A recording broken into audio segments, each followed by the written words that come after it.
Comment ça se fait que les gens ont peur d'aller se faire dépister? Eh ben moi, je vous retourne la question. Vous avez pas peur, vous, d'aller vous faire dépister? Tous les gens ont peur. Parce que j'ai peur. Voilà. Très peur. Si moi aussi j'ai peur, hein, mais quand il faut le faire, il faut le faire. Je ne me dis pas j'ai peur d'y aller, j'ai peur de ce qu'on va me dire. Bon, je crains. Comme tout le monde, j'y vais pas de bon cœur. Mais je me dis si j'y vais pas, je ne saurais pas. C'est bien parce que ça peut vous sauver. Oui, ça je connais, je sais. Je vais encourager les gens à le faire, mais pas moi. Parce que c'est toujours la même réponse, c'est toujours le truc de dire qu'est-ce qu'on va me dire. Moi, personnellement, c'était plutôt de la négligence, je crois. J'avais pas le temps, je prends pas le temps, et puis c'est saoulant de faire tout ça. On verra bien si on est malade, c'est tout. Il y a 2 ans, j'ai rencontré une remplaçante de ma gynécologue qui m'a dit, vous savez, à votre âge, vous n'êtes plus obligé de faire le contrôle tous les ans. Donc j'ai sauté une année. J'ai fait mon contrôle la semaine dernière. Et là, on m'a découvert 2 tumeurs dans le même sein que j'avais été opéré il y a 21 ans. Ils se sont aperçus que j'avais une grosseur au niveau du sein,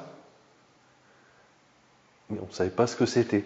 J'ai consulté un dermatologue qui a fait une biopsie de surface et qui s'est aperçu que c'était pas un eczéma, mais une maladie de Paget du mamelon. Et ça, c'est révélateur d'un cancer du sein. J'étais persuadée que j'avais quelque chose. Donc je suis allée faire une radio et j'étais confirmée dans le fait qu'effectivement j'avais un cancer. J'étais pas très étonnée parce que je pensais bien qu'il y avait quelque chose que j'avais senti. Et pourtant, tout à l'heure, vous avez dit que vous conseillez les gens à le faire. Oui, oui, à toutes, de toute façon. Et si je peux aider, je le fais. Aujourd'hui, moins, parce que vu l'âge que j'ai, c'est un petit peu compliqué, on va dire. Mais en même temps, voilà. J'accompagne encore des amis, des connaissances, mais pour moi, c'est très difficile. On est dans une situation où les gens, ils arrivent en détresse.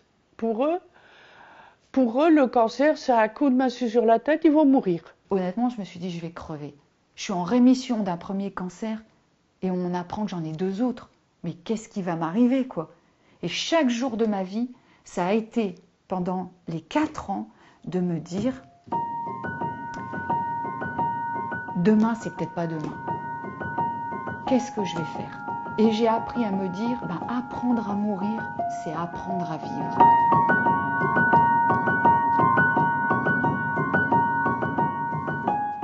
J'ai rencontré le cancer il y a quelques années, en 2016. Un cancer du sein gauche et un cancer du sein droit, hormonodépendants, différents l'un de l'autre, canalaire et lobulaire, donc ça veut dire un très agressif, l'autre un peu moins, on va dire un peu gentil.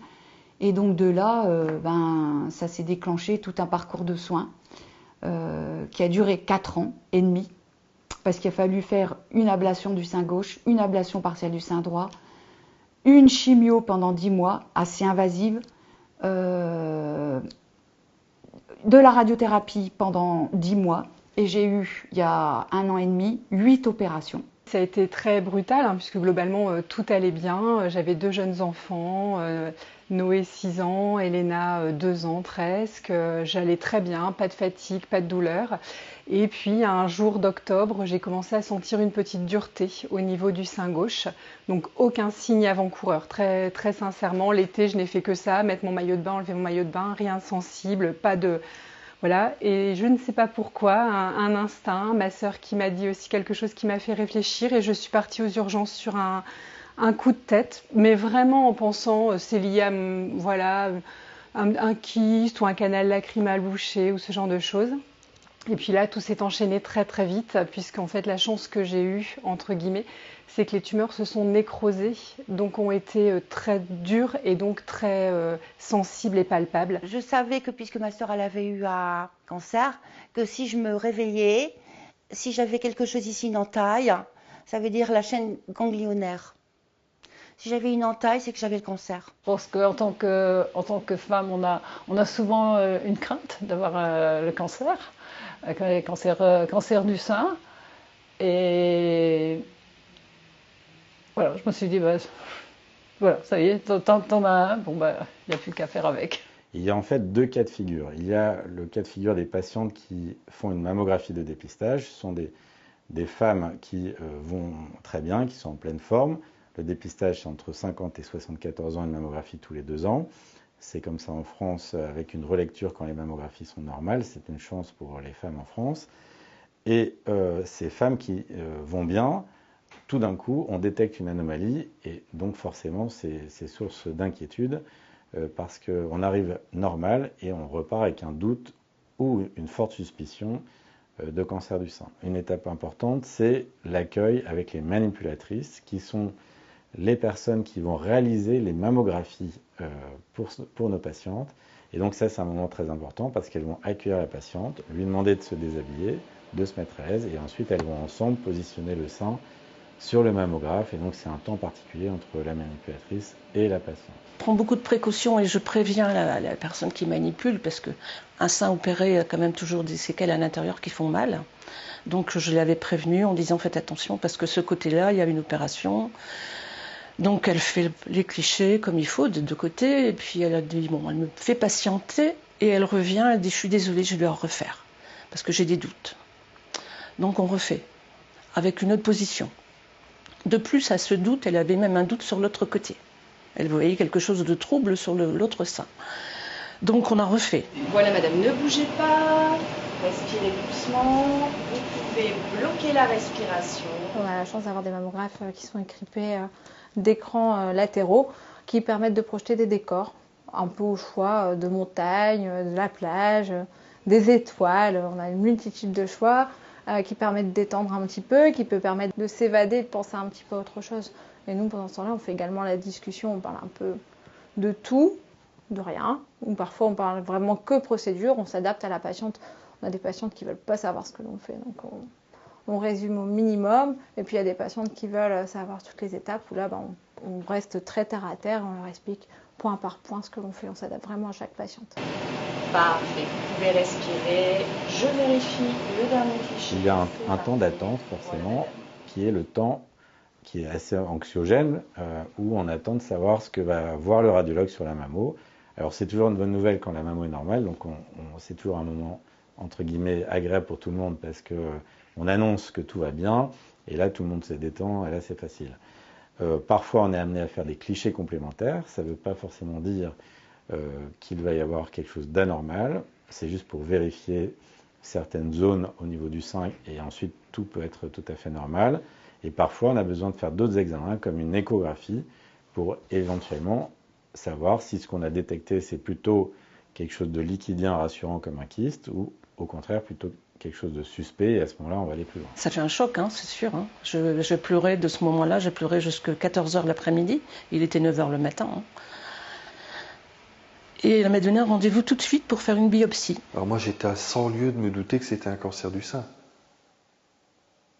Et même au moment où j'ai consulté à Oscar Lambré, je ne pensais pas vraiment au cancer du sein. C'était une première opération, une deuxième opération, parce qu'il a fallu curter un peu plus. Après, j'ai vu l'oncologue, et qui a senti que j'avais aussi une boule de l'autre côté, à droite. Donc ça a été un parcours du combattant pendant 2 ans très très dense, avec 4 opérations, 6 cures de chimiothérapie et 25 cures de radiothérapie. Je suis toujours suivie à Oscar Lambré puisque j'ai accepté de participer à un protocole de recherche dans le cadre d'une opération expérimentale suivie par le docteur Leblanc pour éviter justement les cancers trop précoces, puisque j'avais 34 ans lorsque ça a été diagnostiqué. Alors moi je suis prête à faire face de toute façon. J'irai jusqu'au bout, je me battrai jusqu'au bout. Puis la médecine a avancé, en 21 ans il m'avait guéri, donc pourquoi pas maintenant? Une dame de 71 ans, elle a moins d'évolution physique qu'une personne de 50 ou de 30, donc non, moi je ne vais pas me laisser aller. Je ne me lève pas en disant que j'ai le cancer, là. En plus, je ne prononce jamais le mot. Pourquoi? Parce qu'il me fait peur. Voilà, il me fait peur. Puis ça terrorise un peu tout le monde quand on dit ce mot-là. Ça reste quand même quelque chose qui est lié à la mort, donc forcément, le mot cancer fait peur. Et Pour essayer de faire au mieux, on a décidé dans le service dès l'ouverture en novembre 2010 de créer une zone particulière pour les consultations d'annonces. C'est un endroit où on se pose avec les patientes et les accompagnants, le mari, une amie, quelqu'un de la famille, pour pouvoir prendre le temps d'annoncer ces résultats et qu'ils comprennent ce qui va se passer.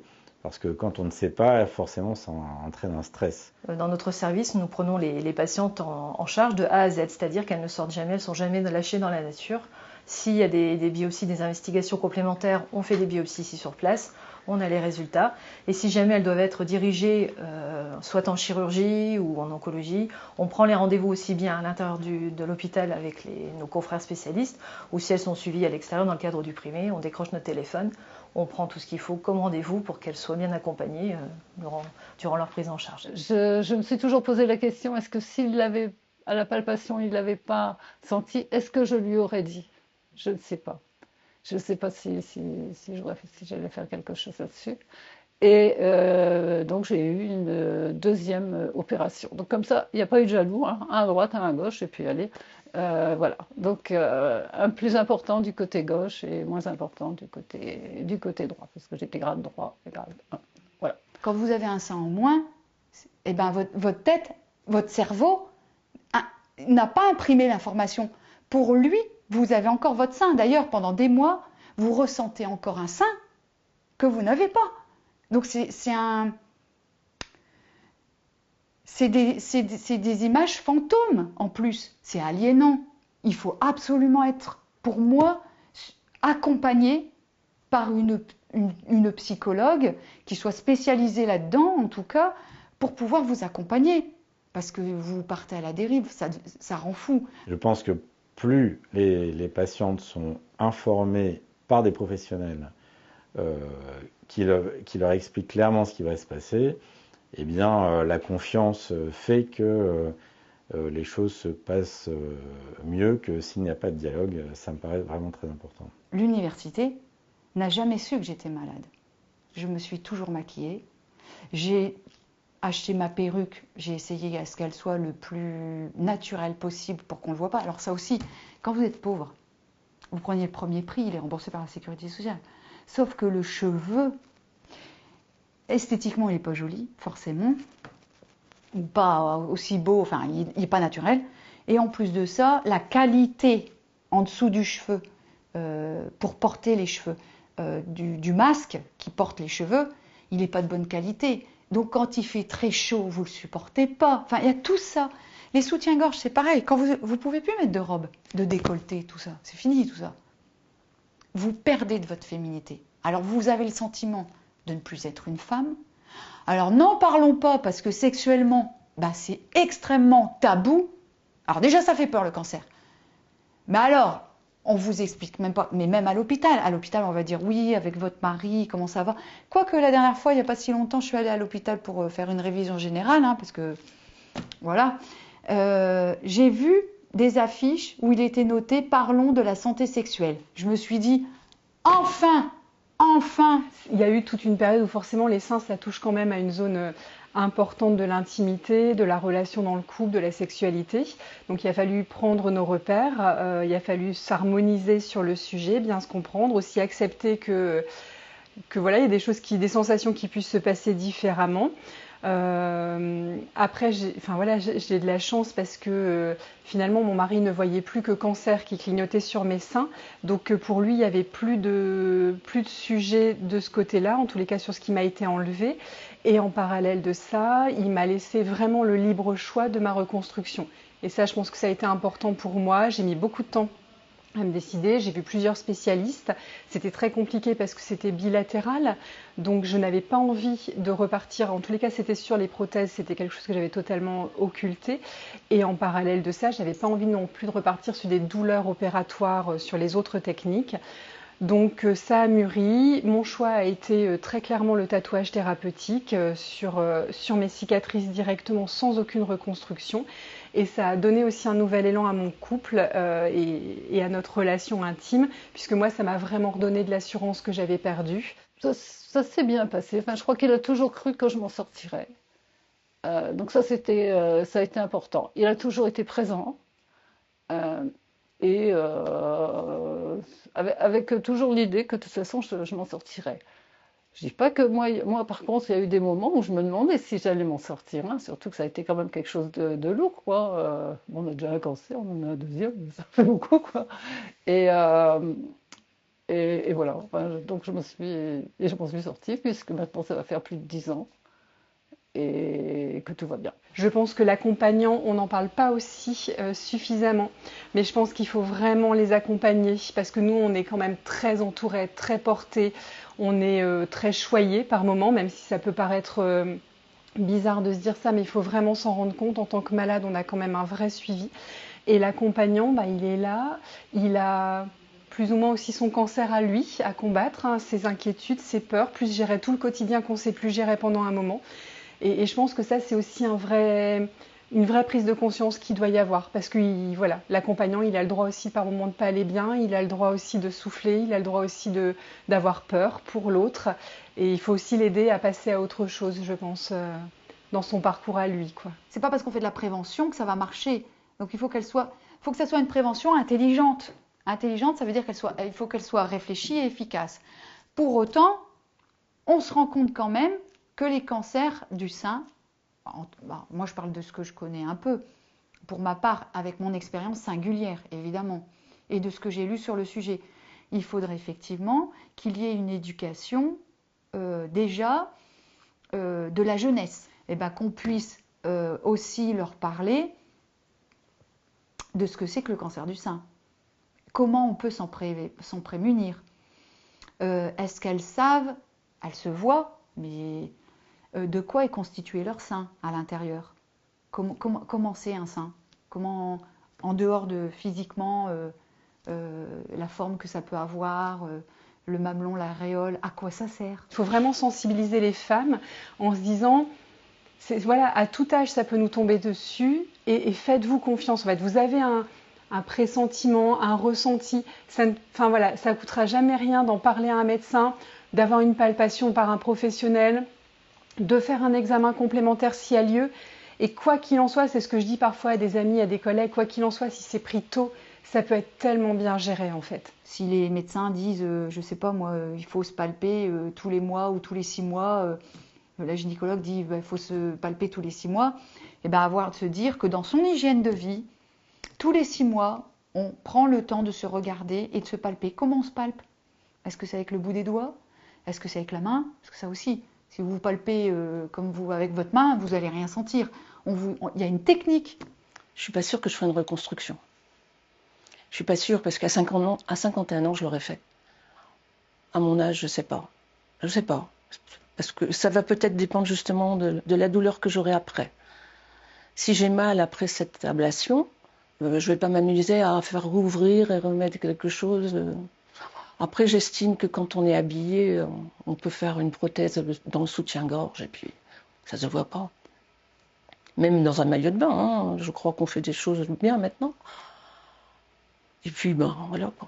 Après, si j'ai un compagnon, il acceptera et il faudrait vraiment qu'on me le demande. Tout ce qui est en libéral n'est pas pris en charge. Vous voyez, aujourd'hui, alors j'ai la chance d'être encore suivie en kiné.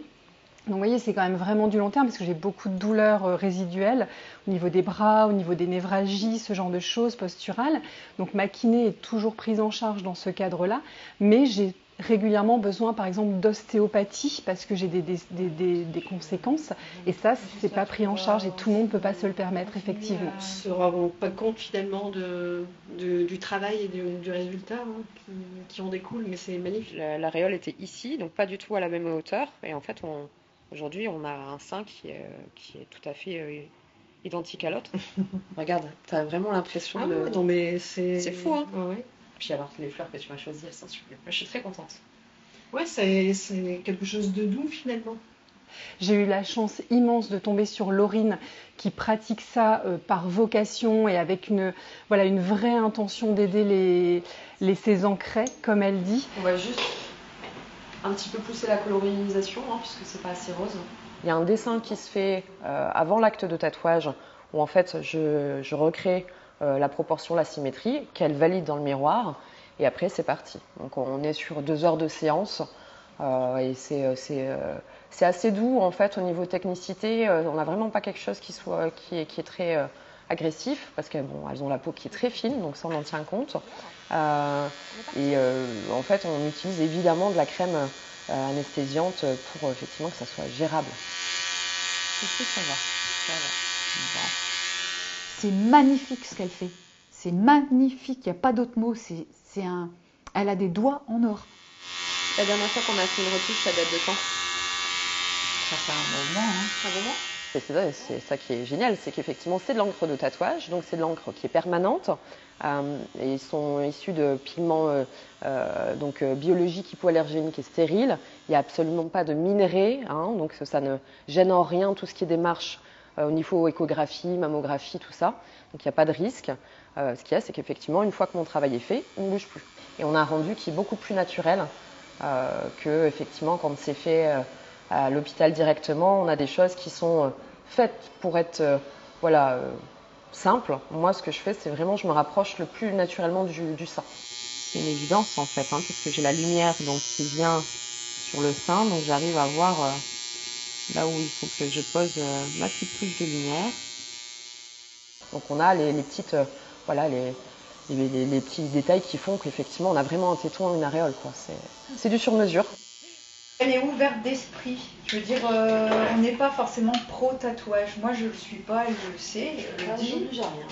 Et j'aime la nature, j'aime ce qui est nature. Donc forcément, je demande plutôt à Laurine de me faire quelque chose qui soit proche de la réalité. Bah ouais, et puis de mon identité, de mon ADN aussi, de ce que je suis. Ouais, elle me fait un beau tatouage, mais on ne voit pas que c'est un tatouage. C'est formidable, ça c'est un trompe-l'œil. Et quand je vois comme ça les libère, parce qu'il y en a qui reprennent le travail, qui vont à la salle, qui se mettent sur des sites de rencontres, qui peuvent aller à la piscine avec leurs enfants. Enfin, quand on a quelque chose qui nous mine, que ça soit une cicatrice ou effectivement une ablation du sein, ça empêche de vivre. Donc moi, si je peux leur permettre de passer à autre chose, ils ont déjà tout dépassé, tout traversé, c'est le cadeau. Honnêtement, quand tu sais que j'ai pas eu de sein, j'en avais plus. Regarde, il est là. C'est pas le vrai, quoi. C'est pas le vrai. Et bien, quand vous avez des gens comme ça, qui vous reconstituent un sein, alors moi en plus je suis très exigeante un petit peu quand même, et qui vous font des choses qui vous font redevenir femme, c'est ça, redevenir femme. Et c'est vrai que le trompe-l'œil, là, ici, au niveau du téton et des aréoles, c'est bluffant, quoi. Oui, et encore pour l'instant, on n'est pas à la... Ça n'a pas encore posé, puisqu'on est encore en pleine cicatrisation. Aujourd'hui, les gens vivent et ils guérissent à plus de 80%. À l'époque, c'était dans les années 50, on n'en était pas dans les mêmes conditions. La tumeur est plus importante cette fois-ci qu'il y a 21 ans. Enfin, les deux, de toute façon. Même si c'est pas 3 cm, c'est jamais 3 cm. On parle en millimètres. Mais voilà, j'aurais peut-être gagné du temps. C'est pour ça qu'il faut faire. C'est pas parce qu'on a 74 ans qu'il faut arrêter de se faire suivre, malheureusement, ça peut venir après. C'est juste que de 50 à 74 ans, c'est là où il y a le plus grand risque. Mais que malheureusement, ça peut arriver avant, ça peut arriver après, et qu'il ne faut pas forcément arrêter tout suivi une fois qu'on n'est plus dans ces tranches d'âge. Des moments comme aujourd'hui où on réfléchit ensemble et on partage nos expériences et les retours que vous avez des patients qui nous aident à essayer d'être de plus en plus adaptés aux patientes quand on les reçoit pour ce genre de choses. Mais ça reste un exercice extrêmement difficile. Si les personnes savaient qu'on a cette possibilité de résultat, quand il y a l'annonce de la maladie, si on peut contrebalancer ça en leur montrant, regardez ce qui sera possible après, tenez bon, moi je trouve ça serait très encourageant. Ouais. Je pense qu'il faut qu'on arrive à tous ceux qui sont intéressés par cette question se coordonner, travailler ensemble encore inlassablement pour trouver des solutions, pour aider ceux qui ne viennent pas et qu'on arrive à les rentrer dans un circuit de soins. Je vais y arriver. Ça prolonge. Il faut toujours dire qu'il y a des petits bonheurs, il faut les attraper. Chez soi, moi je suis une femme seule, donc chez soi, c'est pas évident. On peut se permettre de pleurer, on peut se permettre d'hurler, on peut se permettre tout. Et qu'on passe la porte, il faut voir autre chose. J'ai vécu les choses, alors parfois difficilement, parfois douloureusement, parfois bien inquiète. Mais aussi, j'ai continué à vivre. Ça a vraiment créé quelque chose d'unique dans mon parcours de vie. Ces tatouages qui aujourd'hui sont vraiment toujours avec moi et sur moi me donnent une force incroyable en fait. Donc je pense que j'ai pas perdu quelque chose, j'ai gagné quelque chose en fait. J'ai un truc en plus quoi. J'ai pas un truc en moins.